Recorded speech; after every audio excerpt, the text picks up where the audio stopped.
کو تعالی کوي ځکه دا ډیر اهم عبادت دی د الله په نسبانه بعضې شیزونه به حلالي خو هغه به په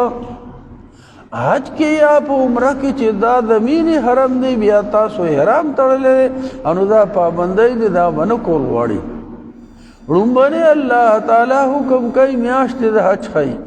الحج الله وی حج چې دی اشهر دا میاشتې دي معلومات معلومې د حج دپاره معلومې میاشتې دي معلومې میاشتې دا دي د وړوکي اختر میاشت دا اوس چې مخکې تېره شوه رمضان پس شوال ورته وی بیا دا اوس چې شروع د دې ته ذیقعده ویلی شي او لس ورځې ورپسې د بلې میاشتې چې هغې ته ذوالحجه ویلی شي نو دا هغه میاشتې د حج دي تفسیر مظهري لیکلي دی قاضي ثناء الله رحمت الله علیه هغه وایي ټیک ته شوال دی بیا ورپسې ذیقعده ده او دی لس ورځې وایي خو نه لس ورځې نه تقریبا 14 ورځې دي ورپسې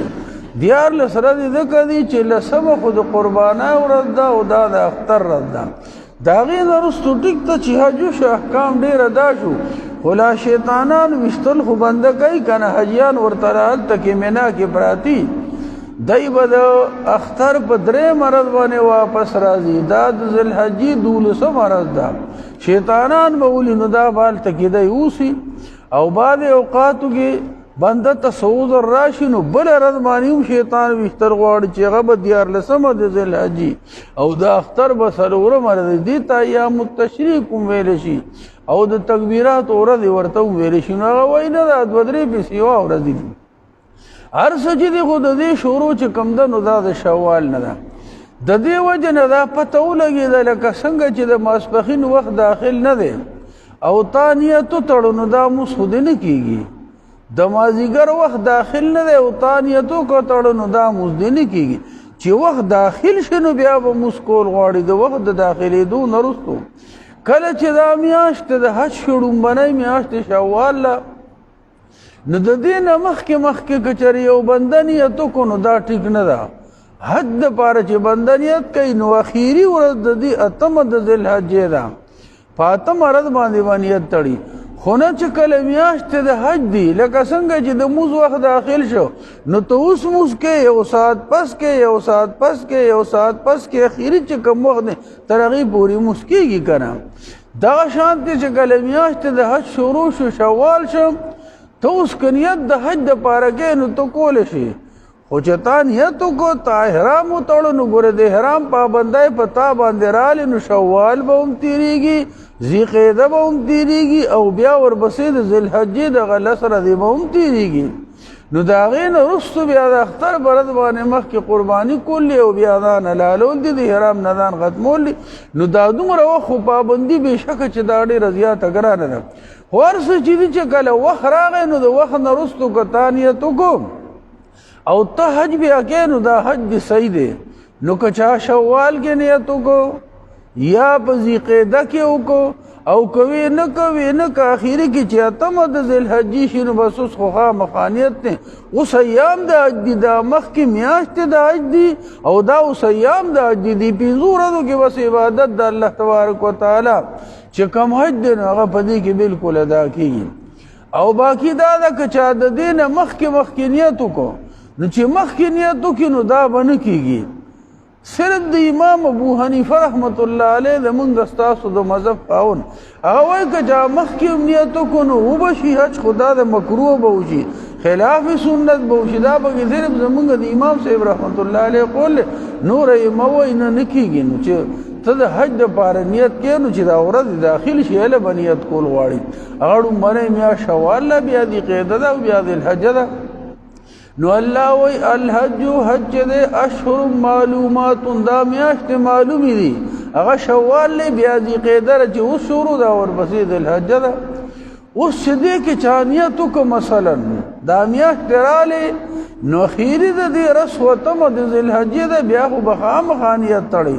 خو نه که چا د هغې نه مخکې هم وکړو لکه دلته نه یو بنده روان دی او لږې ورځې پاتې دي نو د عمرې سره که نیت کوي نو مونږ ویلي وو قارن حجي کولی شي دې ته قران وایي بلکې دا غوره حج دی زمونږ په مذهب کې نو نیت به هر حال کېږي بنده کولی شي یا یې مخکې وکړه یا یې هغه وخت بیا په اتمه د ذوالحجې وکړو نو چې نیت یې وکړو نو په ده باندې حج فرض شو نو چې حج فرض شو نو اوس الله تبارک وتعالی ممنوعات د حج ښایي بعضې څیزونه بیا په حج کې نه دی پکار ځکه دا ضمیر حرم دی تانیت تړلی دی ته محرم احرام دی تړلی دی حج کې غټه فریضه ده الله تبارک وتعالی ده نو سبا د پابندۍ دي ورسره چې هغه به کول غواړي نو ستا حج به الله تبارک وتعالی ته قبول شي نو اوس الله تعالی هغه پابندۍ ذکر کوي فمن اوس دا میاشت د حج خو الله تعالی وښوري چې لومړۍ میاشت شوال ده بیا ذی قعده او ذوالحجه ده نو فمن پس هغه څوک فرضا چې د فرض کو پزان فیهن په دې میاشتو کې الحج حج پزان فرض دا چې د دې ورځو کې دې میاشتو کې د نیت د حج وکړو نیت یې وتړو انو اخیری خو ته د ذوالحج را کړی نه مخکې نیت وکړو نو بس نیت کېږي انو د نیت د حج دپاره وتړو چې نیت د حج دپاره وتړو اوس په ده باندې فرض ده چې دې ایامو کې به دې حج کوي احکام د حج به دې ادا کوي نو چې دې احکام د حج ادا کوي نو د هغې دپاره بعدې پابندۍ دي دی به خامخا د هغې پابندو خیال خامخا دی به ساتي نو الله تبارک وتعالی هغه ذکر کوي هغه په 3 الفاظو کې الله تبارک وتعالی ذکر کوي تا د نیت د حج وتړو دا څیزونه تا دپاره نه دي دا په عمره کې هم بند دي چې حرام دې تړلی دی دا په حج کې هم بند دي خو خود الله تبارک وتعالی حج ذکر کوي عمره ورسره تابع ده هغې کې هم دغه شان پابندۍ دي نو الله تعالی وایي فلا رفث نو نشته نزدېکت بیبیانو ته لومبنی حکم د الله تبارک وتعالی دا دی یو بنده سره حج ته بیبي هم تللی دی حرام یې تړلی دی نو دا بعد حلال څیزونه دي چې هغه د الله تبارک وتعالی د طرف نه په احرام کې بند دي هغه به نه کې عام اوقاتو کې حلال دي خو د الله تبارک وتعالی د طرف نه پابندي ده دا خوراک او اسکاک چې بنده کله کوي خبرې کوي نو دا خو په عامو حالاتو کې جایز دي خو چې کله تا نیت وتړه تکبیر تحریمه دې وکړه اوس په تا باندې خبرې الله تعالی باندې کړې کو بس کې به تا باندې الله باندې کړې خبرې کې سلام علیک صلی کې نو به تا باندې الله تعالی باندې که دغه شان چې تا د حج د نیت وتړو عمره هم ورسره تابع ده نو بعضې ممنوعات او محظورات دي چې هغه به نه کول غواړي لومبنی څیز الله تبارک وتعالی ذکر کوي رفث چې کوم دی نو دا بنده سره بیبي ده نو عامو حالاتو کې خو بالکل جایز و که نه خپل حق ادا کولو دې دی کې الله تبارک وتعالی پابندي ایښې ده تر دې پورې یو بنده سره بیبي ده هغه هم محرمه ده دی هم محرم دی حرام یې تړلی دی یاړو هغه احرام نه دی مثلا تړلی هلته کې دغه شان اوسي او دی حرام تړلی دی نو بیا هم په ده باندې بهرحال پابندي ده نو چې بنده سره بیبي ده نو تر دې پورې چې ازادانه خبرې بنده د بیبي سره کولی شي ګپ شپ لګولی شي خو په دې احرام کې چې کوم دی نو دغه ازادانه خبرې هم بندي ځکه دا دواعي دپاره د رفض دي دا اسباب دپاره د رفض دي دا لار د رفض ده انو د دې د وجې نه ازادانه خبرې بې حجابه خبرې به د ښځې سره بنده نه کوي دا پکې د الله د طرف نه پابندي ده فلا رفثانو نشته نزدېکت مراد دار دا د الله تبارک وتعالی د طرف نه پابندي ده او داسې پابندي ده که مثلا د عرفات د سټې نه مخکې د عرفات د ورځې نه مخکې د بنده نه رفث وشو دا خو منع دی د الله په نسبت باندې نو چې رفث ته نه وشو نو که دواړو حرام تړلی که یو تړلی که دواړو هم تړلی نو د الله تعالی په نسبت باندې د دی حج فاسد شي بس حج بالکل اوس نه کېږي نو چې حج نه کېږي نو دی به بیا دپاره حج قضا راوړي او فی الحال چې دی یو محظور کار د حرام کې وکړه چې د الله د طرف نه بند نو هر یو څیز چې د الله د طرف نه پابندي ده او یو حجي یا حجڼې وکړو نو د الله د طرف نه بیا د هغې دپاره خاص کفاره ده کفاره به ورکوي د دې کفاره دا ده چې دا دی څه وکړو قرباني پې لازمه ده خو یو غټه قرباني به کوي غټه قرباني دا ده اوښ به حلالوي یا به میخ حلالوي قرباني کوي به او یا به غواغو یې حلالوي چې کوم د قربانۍ شروع ورسره دي نو هغه به ورسره خامخوي په وړو کې ځناور چې ګډه بیده ده په هغې باندې غاړه نه خلاصېږي نو یو جرم خو دا د کفاره چې یو غټه قرباني به کوي د غټ ځناور او دویم نمبر دا د حج فاسد شو او دا حج بس ختم شو چې حج ختم شو د بیا د پاره خدای خود حج به بردي یا نیت تړلې ده نو جنیت تړلې ده بیا د پاره بدای د دې قضا راړي نو دا دوه کارونه وشو حجوم بادشاہ او د مخکې د پاره بيدغه پابندي هم ده نو فلا رفسا پس نشته نزدېکت مراد دا د نزدېکت منو کوئی چا سره بیبي ده دویم نمبر ولا فسوقا او نو ګنا دا فسوق چې کوم ده نو دا فسق او فسوق دې ته ویل شي د طاعت نه وتل دا الله او د پیغمبر د تابعدارۍ نه وتل نو مطلق ګناه ته ولې چې د شریعت د قران او د حدیث خلاف ته کې دي ته ویل شي د ډېرو مفسرینو په نظم مراد په دې سره مطلق ګناه ده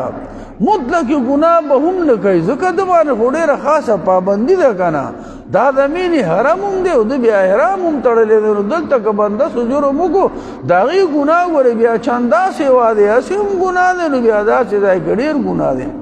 د نورو مفسرینو قول دا دی خود ابن عمر رضی الله عنهما روایت دا دی دلته کې د فسوق نه مراد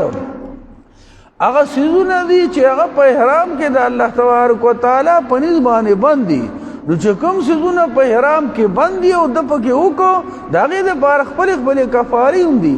خو بهرحال د فسوق نه مراد همغه څیزونه دي چې هغه محظورات دي هغه په ده باندې بند دي نه دي په کار چې دی دا وکړي نو هغه څیز به جایز خو د ده دپاره هغه نه دی حالانکې څیز حلال دی خو چونکې دی اوس محرم دی د مینې حرم دی د حج یا د عمرې نیت یې تړلی دی نو د ده دپاره بیا دا پابندي ده دا پکې د ابن عمر رضی الله عنهما روایت دی نور مفسرین وایي په دې کې مطلق ګناه راله هره ګناه خو ابن عمر رضی الله عنهما وایي اگر چې دا د حج کوم بعضې محظورات دي انو دا هم نور اوقاتو کې خیر دی خو دې وخت کې د ده دپاره محظور دی د احرام تړلی دی نو چې احرام یې تړلی دی نو مراد د فسوق نه دا کارونه به نه کوي هغه تقریبا ابن عمر رضی الله عنهما وایي شپږ څیزونه دي هغه شپږ څیزونه دا دي چې په عامو حالاتو کې هغه جایز خو دی محرم دی د مینې حرم دی د حج نیت یې تړلی دی اوس په ده باندې بند دي د فسوق نه مراد دا دی چې الله منع کړي دي نو دی د الله تعالی د طاعت نه وځي که نه د پیغمبر د طاعت نه وځي انو په هغې شپږو څیزونو کې یو دا رفس دی دا کوم رومنی چې الله تبارک وتعالی ذکر کړو چې هغه رفس معنا موږ وکړه نزدېکت بیبي ته یا چې کوم دواعي د دې دي اسباب د دې دي چې بې حجابه نه خبرې کول دي دغه شانتي آزاد ګپ شپ لګول دي چونکې دا باید د دې جوړېږي نو دا پابندي رومبرې چې کوم دی نو دا دی نو دا چې په فسوق کې هم راغی په دې فسوق کې دا رفس راغی خو دې فسوق کې چې دا رفس راغی نو الله تعالی بیا جدا سله دی کو خو یو ټکی بیا راوړی و که نه ولا فسوق ولا جدال انو په دې فسوق کې د ابن عمر رضی الله عنهما روایت چې واخلو نو دا رفس پکې راغی خو هغه د دې د وجه نه الله تبارک وتعالی رفس سیوا جدا د کا ذکر کو چې دا نور کوم ممنوعات محظورات دي نو د دې دپاره څه کفاره شته صدقه وغیره ته به ورکې غاړه به دې خلاصه شي خو دا رفس داسې شي ده چې د دې کفاره خو مونږ ذکر کړه که نه علامه که د چا نه دا وشوه یو خو حج فاسد شي حج ختم شو بیا دپاره به حج قضا راړي او دویم نمبردار دې کفاره ډېره زیاته غټه ده غټ ځناور به دې قرباني کوي نو د دې وجې نه رفس الله تبارک وتعالی د ډېر اهمیت د وجې نه د الله تبارک وتعالی جدا ذکر کو خړومبنی سیس په دې فسوق کې رفس ته موږ چې کوم بیان وکړو دویم نمبر په دې کې دویمه پابندي دا ده ښکار د اوچې چې بنده احرام تړلی دی که هغه د حج دی د عمرې دی نو ښکار د اوچې به نه کوي ښکار د لوندې چې کوم دی نو وحل لکم صید البحر الله تعالی وایي د لوندې ښکار بنده کولی شي لکه مې چې کوم بحري ښکار دی نو هغه کولی شي خو د اوچې ښکار دا پې الله تبارک وتعالی بند کړی دی دویم نمبر سیز دا دی او دا دویم نمبر سیس چې د اوچې ښکار بند دی دا داسې بند دی بنده چې احرام تړلی دی په خپله به هم ښکار نه کوي بل چاته به هم حکم نه کوي چې ته دا ښکار وکړه ښکار طرف ته به اشاره نه کوي د سترګې اشاره به نه کوي په لاس به ښکاري ته نه ښایي چې هغه دی که هر قسمه د ده نه څه اشاره وشوه یا څه حکم یې ورته وکړو یا د سترګې اشاره ده یا د لاس نه دا ممنوعات د احرام دي په دې باندې خپله کفاره ده هغه به بیا په ده باندې راځي بلدار چې کوم مهم لګېدو او د ښکارو که د هغې بیا خوړل هم نه دي په کار د هغې حکم بیا دا دی ځکه دا خو محظور دی په حرام کې دا ممنوع دی نو په کار خو د حکم او که چېرې حلال سړی وکړي نو دا محرم یې ګوره خوراک کولی شي تا ښکار وکړو ته حلال یې تا باندې پابندي د حرام نشته تا ښکار وکړو په دې باندې ته خورې نو خوړولی شي روایتو کې راځي نبي کریم علیه الصلاة والسلام چې که عمرې ته کله تللی دی نو دا خو ټول دشتې مشتې وي د دی سفر دغه شان په دشتو باندې د اوښانو موښانو باندې سفر وي په دا اوښانو سفر به چې ته کوو نو په دې کې خو هر قسمه ځناور حلال هم شته مردار هم پکې شته دی یو ځای کې ولیدو یو ګورې خر دی یو دا منګه تاسو چې کوم خرونه ساتو نو دا د خیبر په موقع مخکې حلال او حرام شوي دي تر قیامت حرام دي او بل هغه خرونه چې هغه د وحشي ځناور وي دا د ځنګلو منګلو په صحرا کې اوسي هغه خرونه چې دی نو هغه د مسلمان دپاره چې ذبح وشي ښکار کوي نو هغه حلال دی نو چې حلال دی نو دی په یو ځای کې روان دي نبي کریم علیه الصلاة والسلام یو څو کسانو سره مخکې تللی دی که چا څاروی لږ تیز سفر کوي د چا ورو ورو کوي او وروستو صحابه ډېر دلته کې دي نو دغه ځای کې یو ګورې خر راغی چې ګورې خر راغی په دې ټولو کسانو کې یو کس ابو قتاده رضی الله عنه صحابي دی هغه احرام نه دی تړلی او نورو ټولو احرام تړلی دی دا ابو قتاده رضی الله عنه احرام نه دی تړلی حلال دی خو دا چې هغه نه دی لیدلی دی نورو کسانو ولیدو نو چې دی ولیدو نو دی ټول په خپله کې خاندي را خاندي چې خاندي را خاندي ابو قتاده رضی الله عنه ورته وایي څه دي چې تاسو ټول خاندئ خدای خو اشاره ګوري خر طرف ته نشو کولی که هغې ورته وخو نو به دی د دی نه ممنوعات د احرام وشو د الله حکم یې مات کړو نو په دی باندې بیا کفاره راځي نو اشاره نشي کولی خبره نشي کولی څه نشي ویلی هغه دی خندا ته چې کتل نو چاپېرې وکتل چې ویې کتل نو ګورې خر یې صحیح کړو وی ښه دی خو په احرام کې دی نو دی خو ما ته اشاره نشي کولی خو خاندي یاره که چېرې ده صحیح که ده دغه که ښکارې کړو نو زموږ دپاره هم حلال دی د خوراک مراک به وکړو که نه ابو قتاده رضی الله عنه چې کله صحیح کړو نو دی سره خو ځناور به وو په هغه خپل یا اس یا په هر ځناور باندې چې دی سورو شوی دی هغه خپله نیده ورسره ده انو بس دی سور شو چې دی سور شو نیده ځان سره راواغسته په دې نیده باندې به په منډه کې وی انو چې وی به نو دی چې څنګه اس ته وختو نو د ده نه هغه نیده ترېنه پرېوته چې پرېوته نو دی دې ټولو ته وایي ملګري ماله دا نیده راکړه بل ته وایي ماله نیده راکړه یو وله نه ورکوي ولې که کوم کس وله نیده راواغسته ورې کړه ورله نو دا خو په ښکار کې امداد شو نو چې په ښکار کې امداد شي نو به دې سړي به کفاره راځي ابو قتاده خو حلال هغه باندې خو پابندي د ښکار نشته یو کس هم ورله نه ورکوي یو نه ورته کش کوي نو بس ابو قتاده رضی الله عنه په خپل راکوز شو نیدې بیا د ځان سره واغسته بیا پاس باندې سور شو او هغه خو به دې کار کې ماهر نو بس هسې وزغلو چې وزغلو نو هغه ګورې خر یې لاندې کړ او بس هغه یې ښکار کړ چې ښکار یې کړ نو بس هغه خو ښکار وشو چې ښکار وشو نو ملګرو خواله یې راوړه چې ملګرو خواله یې راوړه نو دی پکې خواله یې وکړه پوخ یې کړه بعد حصې وله پخه کړه چې پخه کړه نو بعضو کسانو ویل لکه موږ له خوراک د دې نه دی پکار ځکه دا خو د ښکار وکړه که نه انو موږ یې خوراک نه کوو چا وی نه ښکار خو حلال سړي کړی دی نو چې حلال سړي کړی دی نو خوراک یې خو محرم کولی شي خو ښکار نه شي کولی الله چې منع کړی دی نو د خوراک د ښکار نه نه ده کړی د ښکار کولو نه یې منع کړې ده پای کې امداد کولو نه یې منع کړې ده اشاره دو یا حکم امر که کوي نه الله پاک منع کړی ده نو دا پوه شو بعضو کسانو خو نه خوړو بعضو کسانو ویوې داسې معلومېږي چې دا به موږ دپاره حلالي حلال نه کړی چې دی خو حلال دی که نه نو چې دی حلال دی د ابو قتاده محرم نه دی او نو دا خو د حلال سړي ښکار دی نو زموږ دپاره کم از کم خوراک حلال دی خو څه کسانو ونه خوړو او په دې کې یو پتون هم پرېښودو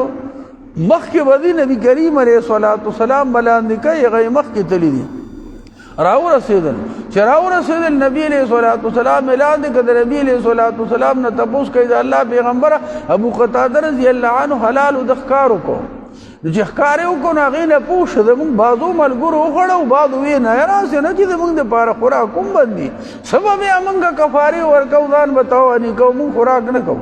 نبي کریم علیه الصلاة والسلام ورته ویې لکه چې ته حلال وې دا خو ټولو دپاره حلالو نو تاسو پکې مال څه پرېښودي دي که نه دي پرېښودي وي او د الله پیغمبر یو پتون پکې موږ تاسو له راوړی دی نبي کریم علیه الصلاة والسلام وی خوراک حلال دی خو ښکار کول یا پای کې حکم کول امداد کول اشاره کول دا د محرم دپاره نه دی نو چې ښکار چا وکړو خو هغه حلال دی نو بیا خو یې دی خوړی شي نو لہذا دویم نمبر سیز یو خدا رفض د تعریف یې موږ وکړو دویم نمبر چې دی نو د وچ ښکار دا د محرم دپاره حرام هم دی او دارنګ سره د حرام والی نه که اشاره ورته وکړه په سترګې وکړه په لاس یې وکړه نور څه امداد وغیرې وکړو نو هغه کفاره به د باندې برابر راځي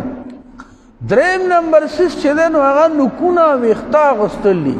ګوره چې ته د احرام نه ځان خلاصې نو علامه د احرام نه د ځان د خلاصېدو ویښته اغوستل دي لږ لږ کټ کول یا سر خرول دي خو چې کله تا احرام وتړه نو اوس به یو ویښته د بدن نه کمې که دا محرم مثلا لامبي خامخا ګرمي ده یا بنده ته ضرورت د لامبلو راغی نو داسې ډېر بدن نه مخي نو که بعدې ویښته د بدن نه پرېوته ځان دې ډېر نه مخي انو خیر ده که پرېوته خو که دې ډېر ځان مخي او د بدن د سیسې نه ویښته پرېوځي نو ګورې هغه بیا ښه نه ده نو دی به نکونه هم نه اخلي دا پابندي د احرام ده دارنګې ویښته به هم نه اخلي دا پابندي د احرام ده دا درې شو څلورم نمبر دا ده چې په دغه وخت کې به بنده خوشبویان نه لګوي دغه وخت کې به بنده خوشبویان نه لګوي په دې کې خوشبویي لګول که تا مخکې لګولي به د احرام نه مخکې خو چې کله تا احرام وتړی نو اوس تا دپاره خوشبویي نه ده پکار دا څلور ممنوعات چې ما تاسو ته ذکر کړو دا د نارینه دپاره هم نه دي ښه او دا د زنانه دپاره هم نه دي ښه دا په دواړو قسمو باندې دا بلکل پابندي ده چې نه به کوي که چا وکړه د هغې خپله کفاره ده وخت سره دوه نور دي یو په هغه دوو کې دا ده چې نارینه به ګنډلې جامې نه اچوي نارینه به هغه احرامونه اچوي د ابن عمر حدیث ته بیګا چې ما تاسو ته د ابن عمر یو حدیث وي د کتاب العلم امام بخاری رحمت الله علیه د کتاب العلم اخیری حدیث ته دا دواړه د ابن عمر په سند دي خدا ورکی اخیری حدیث ته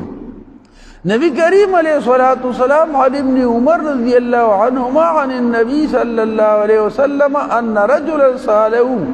یو سړی د نبی کریم علیہ الصلوۃ والسلام نه تپوس کوي ما يلبس المحرم نبی کریم علیہ الصلوۃ والسلام باندې چې احرام تړي نارینه نو دی بسا اوندي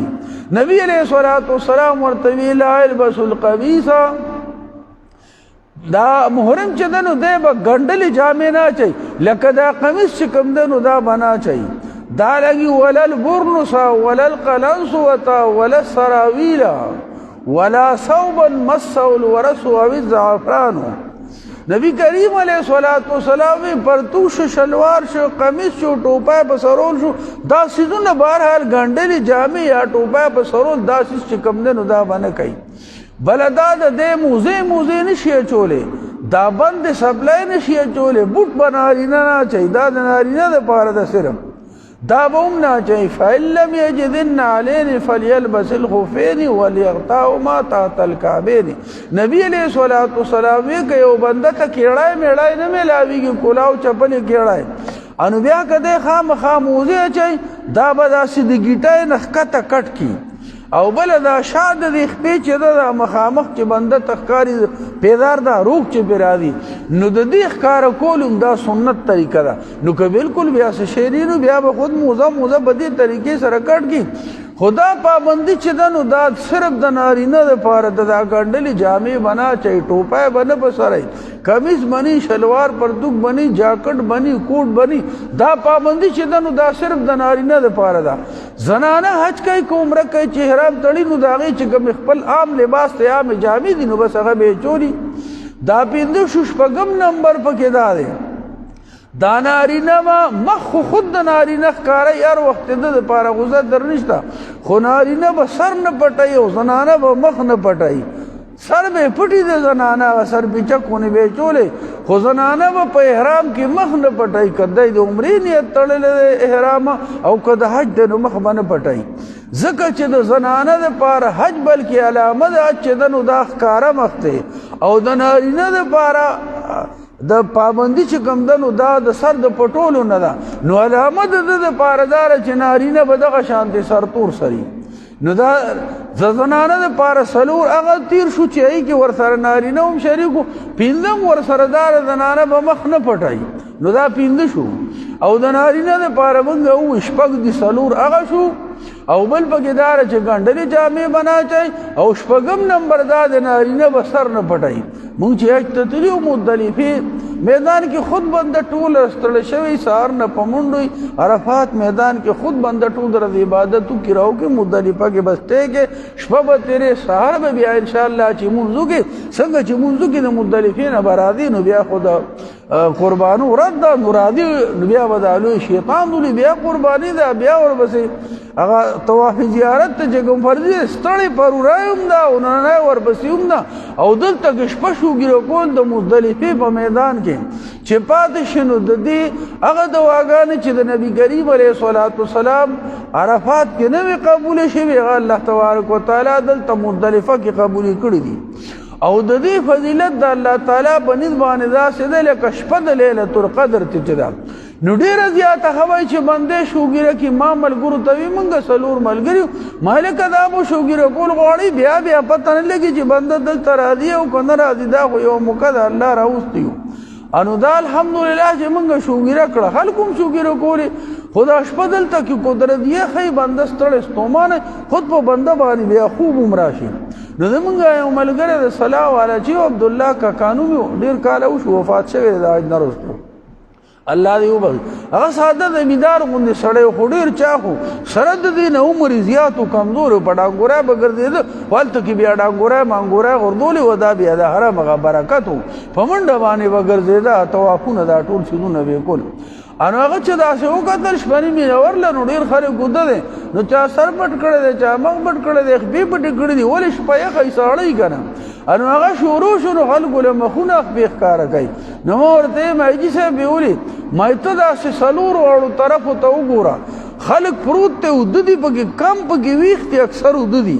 خو بهرحال ټولو دغه شانتې بنده بیا په ځان په خوب کې نه پوهېږي چې ساړی وشي نو بنده ځان پټی خپې پټی یا سر پټی نو دا که ته شروع شوې نو دا چې ته ښکاره کې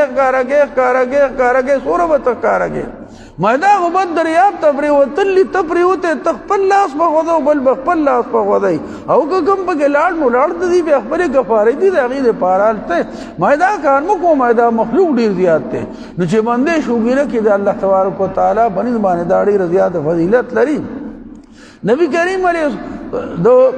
شپږم نمبر چې هغه د نارینه دپاره ضروري دی دی به دا سر نه پټوي نو چې دی به سر هم نه پټوي خپې به هم دغه شانتې ښکاري خپې به هم نه پټوي که نه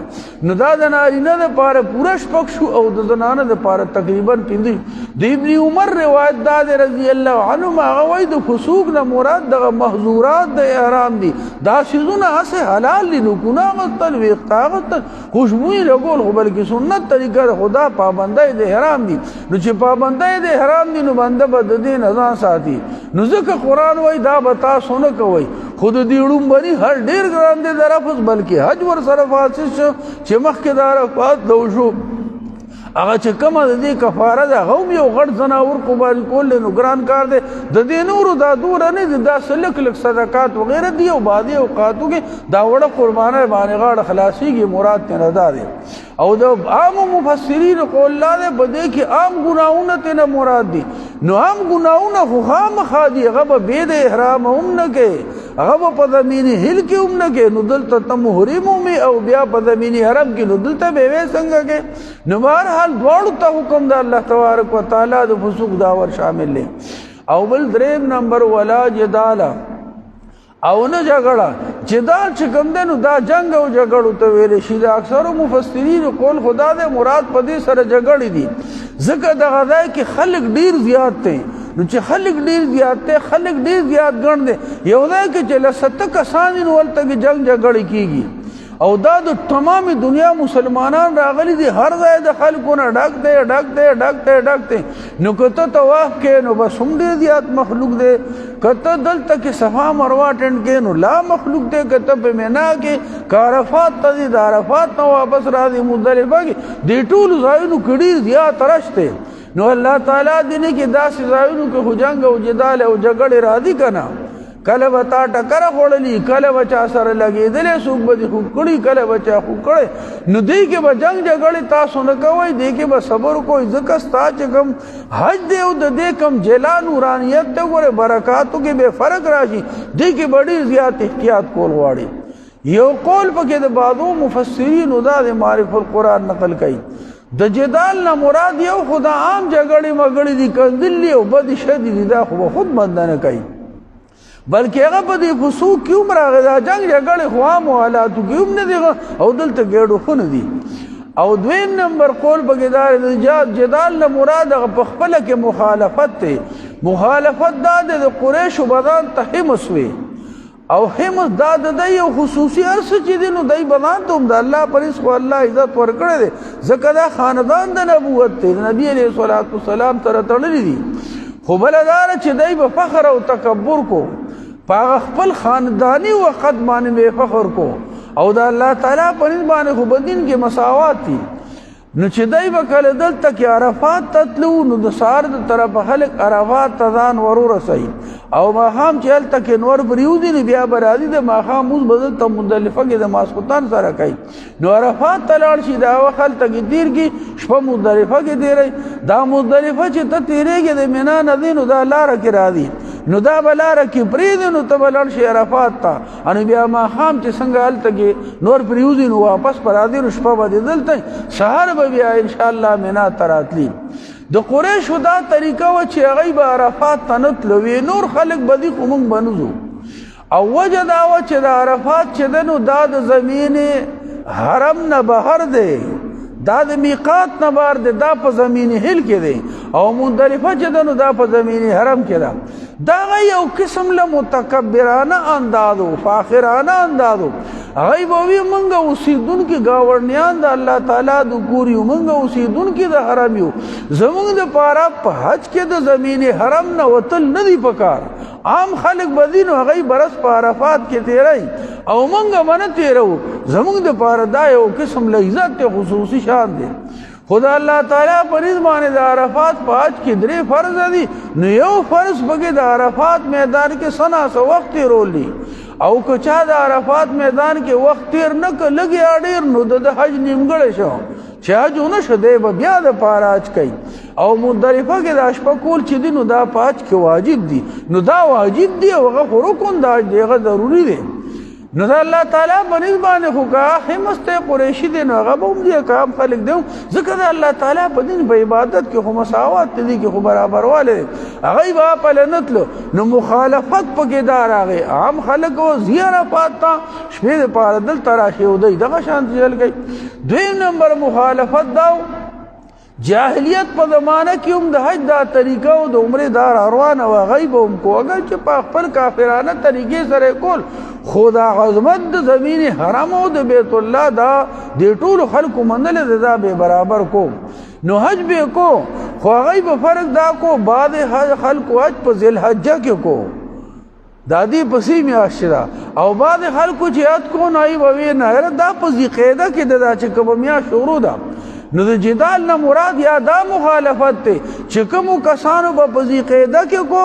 انو هغوی به هغه خلک یادول چې دا ذوالحجه کې وی څوک حج کوي د دی حج نه دی شوی د موږ حجو شو او چې چا په ذوالحجه کې کو دا هم صحیح هغوی به وی دا په ذوالقعده کې چې څوک کوي نو دا غلط ته دا نه کېږي یو بل مخالفتونه به یې دومره کول چې یو بل باندې به یې د کفر فتوې لګولې ناکار نسبتونه یو بل ته کول نو د دواړو ته الله تعالی کلام ور شامل دی جدال نه مراد عام جګړې هم دي چې دا به تاسو نه کوئ د چا لاس خپه خطا شو تبې باندې ولګېدې په چا دې ټکره وخوړه پرېوتې ته به کش نه کې په کاردار دغه دی کې به تاسو ګزاره کوئ ځکه دې کې حج ته نقصان رسي نو الله تعالی ممنوعات د اج خیرو چې سوګریت دوړینو فلار فسانو پس نشته د نزدېکت بس کې آزادانه به حجابانه خبره چې دا سره بیبي ودا بوم نه کې ولا فسوق او نو ګنا نو دا دواړو تور شامل هغه ګنا ده چې کوم ممنوعات د حج چې کوم دی ابن عمر روایت رضی الله عنهما او کم چې عام ګناونه دي نو هغه خاصه غني دي نو دلته خوړو خو نه دي ولا جدال او نه جګړه دا بد شدي کندل او بد رد چې بنده مشتو غریبانی کوي دا خنه ده او دا بل حکم چې موږ د دې مخالفت ذکر کو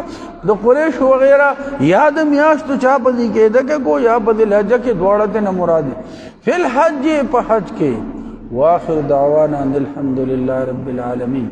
الحمد لله رب العالمين والعاقبة للمتقين والصلاة والسلام على خير خلقه محمد وآله وأصحابه أجمعين ربنا اغفر لي ولوالدي وللمؤمنين يوم يقوم الحساب ربنا لا تزغ قلوبنا بعد إذ هديتنا وهب لنا من لدنك رحمة إنك أنت الوهاب ربنا ظلمنا أنفسنا وإن لم تغفر لنا وترحمنا لنكونن من الخاسرين ربنا فاغفر لنا ذنوبنا وكفر عنا سيئاتنا وتوفنا مع الأبرار ربنا آتنا في الدنيا حسنة وفي الآخرة حسنة وقنا عذاب النار یا الله مردگان مومنانو به قبرونه دنونو ډکه مغفرت او بخنه ورته پروردگار او کی تیری قبرونه پرناګان سره بدلېږي زموږ د مرګورو کې زموږ د په کورونو کې پنورو مومنانو کې الله پاک دې څوک بیمار دي صحت عافیت ورته ورکړي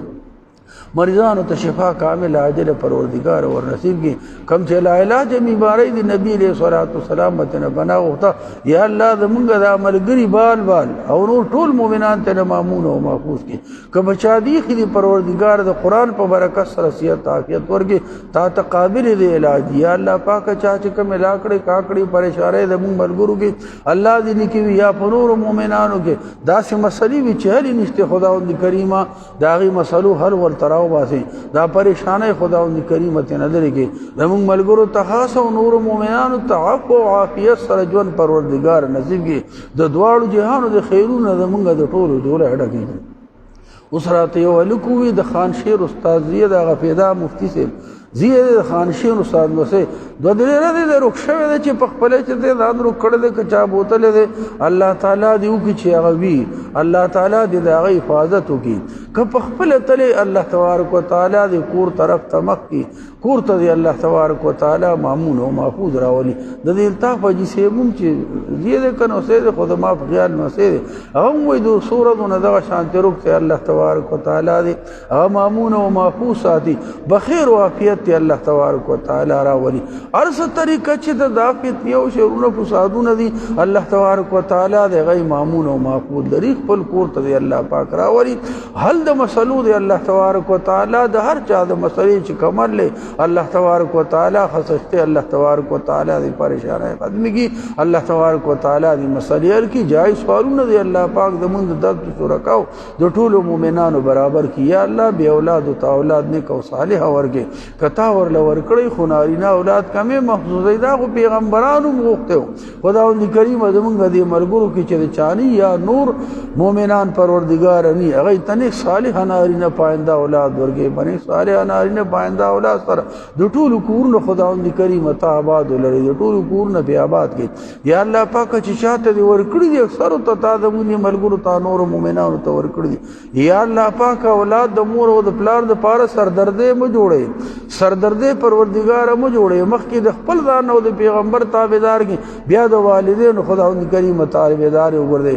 کومه کوتاه متحد چاره کې خاص کر د الکان او جنکونو کې یا الله پاک خي طرف ته وړو مایل کې خي طرف ته وړو مایل کې کومه برای مرای خاص کر د نشي تماشي کې یا الله پاک ټول ته توفیق د منع کېدو ورکې ټول توفیق د منع کېدو ورکې څوک چې هر قسمه ګناه کې اخته خداوند کریم نو خي طرف ته پروردگار را وړل نه شو تماشو د بد ګناونه خداوند کریم مونږ ټول مامون او محفوظ کې مونږ ته نه ټول توبګار کې پروردگار ها توبه په خپل ته یاد قبول او منظور کې زموږ ټول خاتمه په ایمان سره وګرځي د ټول نه پروردگار رضا شي صلی الله تعالی علی خیر خلقی محمد و علی و اصحابہ اجمعین برحمتک یا ارحم الراحمین.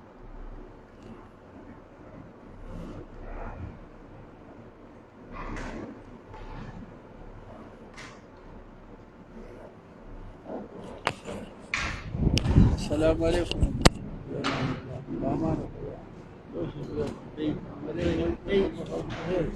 السلام عليكم.